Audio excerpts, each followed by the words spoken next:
right? So don't ignore them. All right, so that's the first remark. And now there's just a little bit of decoration as well, which is the role of the second derivative. So we've written down the first derivative here. The second derivative is now negative 2 over x plus 2 cubed, right?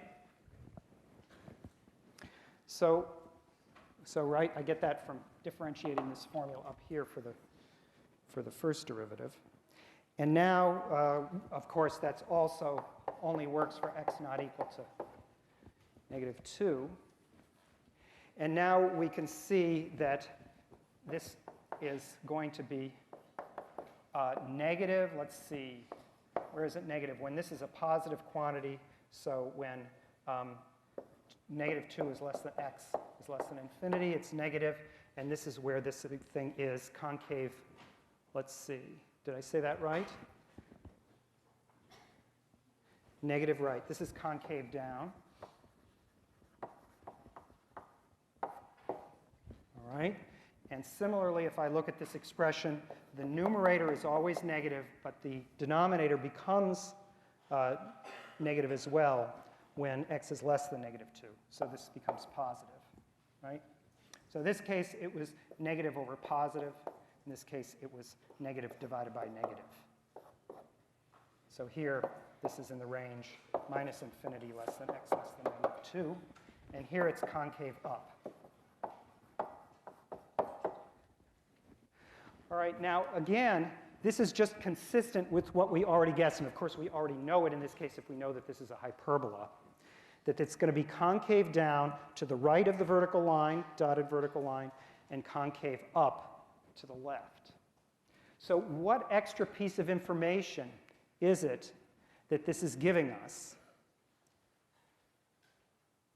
Did I say this backwards? No. I don't say backwards. OK, so what extra piece of information is this giving us? It looks like it's giving us hardly anything. And it really is giving us hardly anything. But it is giving us something that's a little aesthetic. It's ruling out the possibility of a wiggle.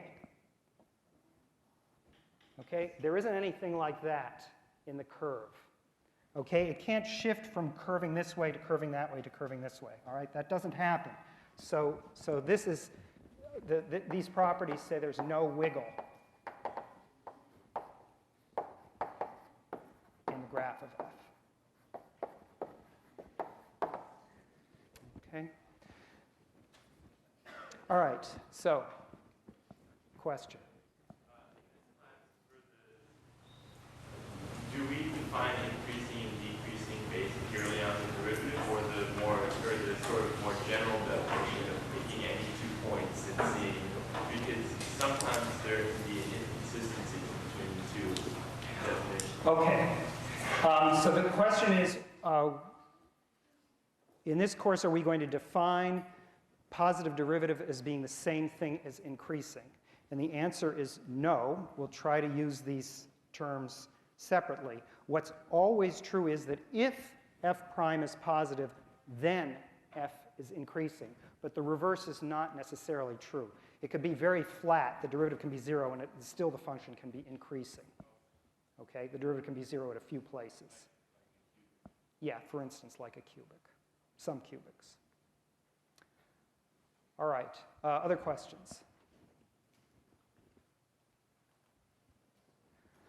All right, so that's as much as I need to say in general. I mean, in a specific case, but I want to get you a general scheme, and then I want to go through a more complicated example that gets all the features